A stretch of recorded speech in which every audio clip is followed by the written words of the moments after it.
when we're trying to teach our dog to walk next to us, one of the things we do is tend to think that we actually have to be moving in order to do that. But we can actually teach our dogs to stay next to us while we're stationary, and that's a really helpful thing to do before we even start moving.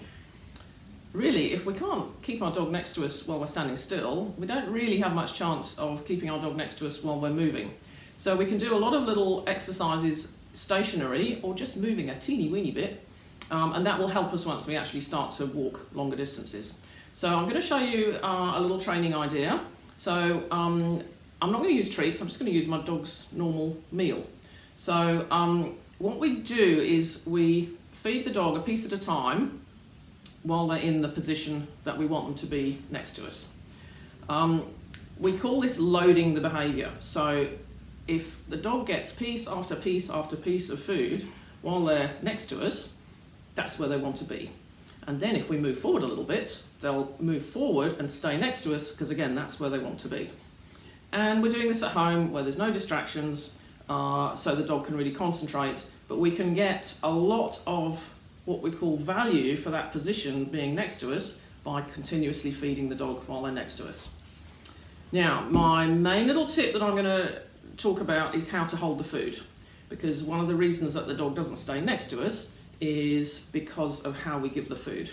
So first of all, I'll show you how we tend to make the dog come and be out of position by the way we use the food. So Jinx is going to come and demonstrate for me. Go over here. Come on. So if my dog's on my left and I have the food in my right hand, what happens is when I go to deliver the food, the dog's going to come across in front of me. So the more often I do that, the more the dog will be across in front of me.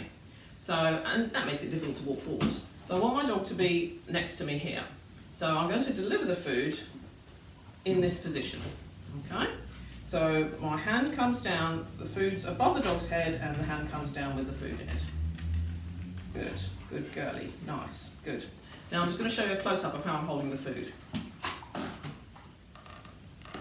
So I've got the food in my hand, I'm going to put my thumb over the top of the food.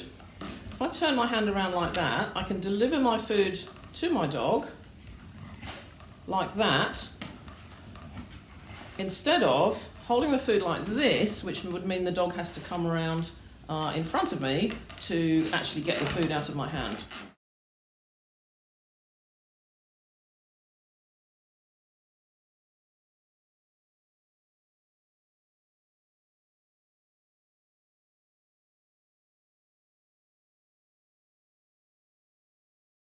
So all I'm going to do is stand here and feed my dog from above their head.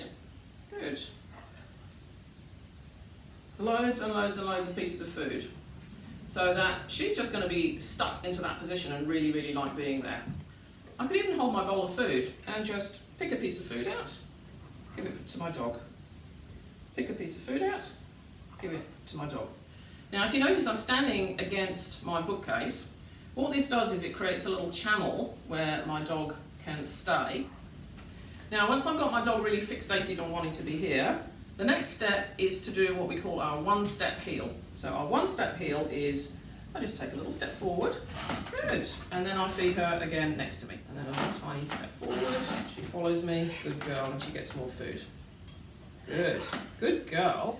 So you can do a ton of this with your dog's meal. You'll get through your food very, very quickly, it won't take long, and it's going to really, really help with teaching your dog either a competition style heel or just walking nicely next to you. I'll just show you what it looks like with a smaller dog, just to give you an idea of some variations. Okay, so exactly the same thing, but now I've got a smaller dog. One of the things with smaller dogs is they often, as we can see, they often try to jump up to get closer to the food. So I'll show you what we're going to do if our dog jumps up. First of all, I'm just going to lure her around into this little channel next to me and feed her there. Okay. If she does jump up for the food, like that, I'm just going to take the food away and not give it to her. Because remember, if she jumps up and she gets the food, she thinks I'm rewarding her for jumping up. I'm going to bring the food down. Oh, if she jumps up, I take it away. Bring the food down. If she jumps up, I take it away. Bring the food down. Now I give her the food because I feed her on the floor.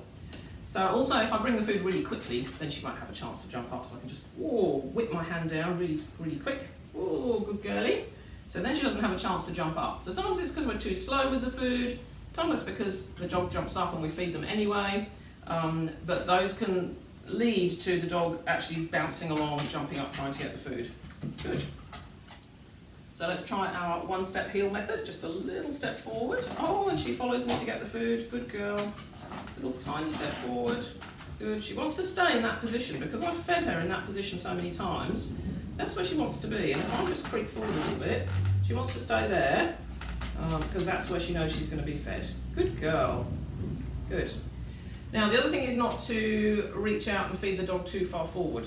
If I reach down and I feed the dog here, that's where the dog will think that I want them to be. So they're always going to be kind of too far forward. So if I want my dog next to me here, that's where I'm going to feed them. Good. Good girl. Good. Good.